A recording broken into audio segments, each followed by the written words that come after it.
tentang injury Conor Bradley. Arne Slot sejurus selepas perlawanan tu dia komen yang it's not looking good for Conor Bradley. Kemudiannya Van Dijk kot kemarin malam ke dia cakap juga benda yang sama lah, it's not looking good juga. Sekarang ni pun dah bulan 1, probably dia akan out 4 bulan 5 bulan, probably sampai hujung musim, who knows.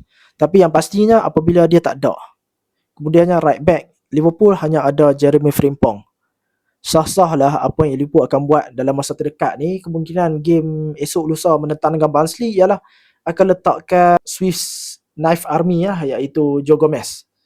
Joe Gomez yang akan ditarik ke kanan, akan ditarik ke kiri, akan ditarik ke centre back. Kadang-kadang anda juga bermain sebagai number 6. So situasi skuad depth Liverpool ni memang clearly tak cukup baik lah. Liverpool kehilangan Giovanni Leoni disebabkan ACL. Kemudiannya Liverpool tak dapat McGahey yang itu. Dan sekarang ni kena mengharapkan fitness level Konate, Joe Gomez dan juga Van Dijk top notch dan tak terusik sepanjang perlawanan, sepanjang musim. So bagi aku it's a big ask lah untuk mereka. Sebab memang Wataru Endo boleh main centre back, boleh lah, tapi at what level? Macam menentang dengan Barnsley kemungkinan boleh letak lah, tapi nak lawan dengan tim-tim yang lain, dengan Konate pun tak boleh handle bola-bola tinggi, apatah lagi nak harapkan pemain-pemain yang lain ni, pemain-pemain yang bukan posisi asal ialah centre back.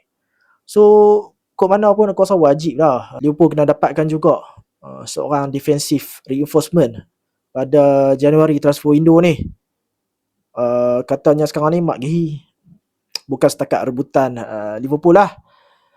City nak beli semasa Januari, Arsenal juga probably katanya nak tunggu sampai summer nanti and then baru nak panggil dah lah. Sama situasi macam Liverpool juga. Sekarang ni katanya cubaan yang besar ialah datang daripada Man City lah. Sebab Man City memang betul-betul perlukan selepas Gvardiol dan juga Ruben Dias out injured. Kemungkinan sampai hujung musim untuk Gvardiol, Ruben Dias probably 5 ke 6 minggu.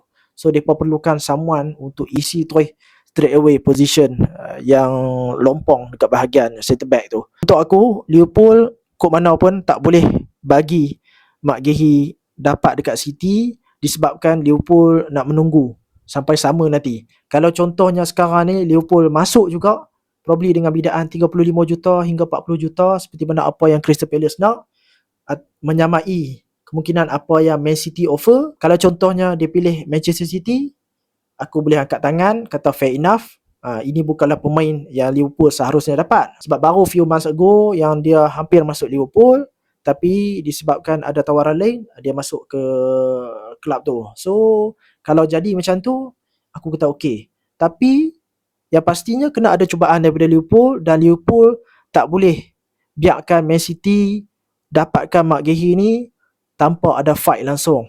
Sebab hang dah buat due diligence dah sebelum ni.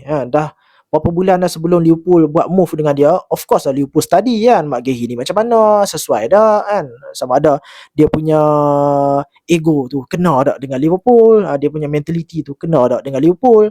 So bila dah study macam tu, dah buang masa dah, bila Man City masuk terus hang give up, terus hang kata macam tu tak payah beli centre back.